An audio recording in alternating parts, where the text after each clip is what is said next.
శరణ్య దర్శన్తో చేసిన పందెంలో శరణ్య గెలవడంతో సంతోషంగా దర్శన్ని ఇలా అడుగుతూ ఉంటుంది.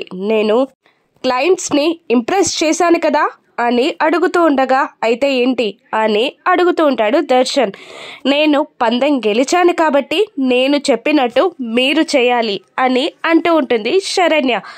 ఏం చేయాలి అని కాస్త భయంగానే అడుగుతూ ఉంటాడు దర్శన్. అప్పుడు శరణ్య, నేను మీరు మీరు నేను క్యారెక్టర్స్ మార్చుకోవాలన్నమాట అనగానే ఒప్పుకున్న దర్శన్ చేతి వేళ్ళని నలుపుతూ సిగ్గుపడుతూ శరణ్య క్యారెక్టర్లోకి దూరిపోయి ఇప్పుడేం చేయాలి అని సిగ్గుపడుతూ అడుగుతూ ఉంటాడు దర్శన్. అలా దర్శన్ సిగ్గుపడడం చూసిన శరణ్య క్యారెక్టర్లోకి దూరిపోయారన్నమాట అని నవ్వుతూ అంటూ ఉంటుంది.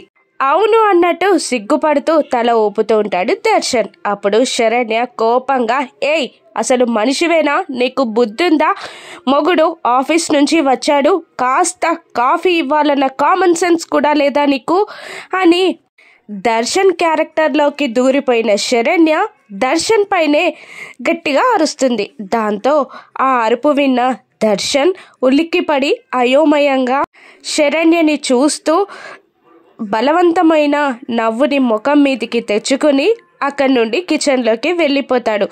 సిగ్గుపడుతూనే కాఫీ పట్టుకొని రూమ్లోకి వస్తాడు. ఇక దర్శన్ కోటు వేసుకొని అక్కడ సోఫాలో కూర్చొని వర్క్ చేసుకుంటున్నట్టు యాక్టింగ్ చేస్తూ ఉంటుంది శరణ్య. సిగ్గుపడుతూనే కాఫీ కప్ని శరణ్యకి అందిస్తాడు దర్శన్. ఒక్క సిప్ చేసి కాఫీ బాగా లేకపోవడంతో దర్శన్ వైపు చూసి ఒక్కసారి బట్టలు పిండుతున్నప్పుడు తన ముఖంపై వాటర్ కొట్టిన దర్శన్ని గుర్తు తెచ్చుకొని కాఫీని ఈ దర్శన్ ముఖాన విసిరి కొడుతుంది శరణ్య అలా ముఖాన కాఫీ కొట్టగానే, ఏ నీకేమైనా పిచ్చి పట్టిందా, అసలు నీ గురించి నువ్వేమనుకుంటున్నావు అని దర్శన్ గట్టిగా అరుస్తాడు.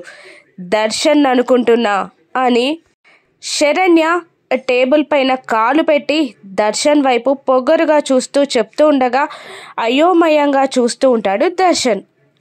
ఈ జంబలకడి పంబ నాటకం ఎప్పటిదాకా కొనసాగుతుందో నెక్స్ట్ ఎపిసోడ్లో చూద్దాం. Thank you for watching.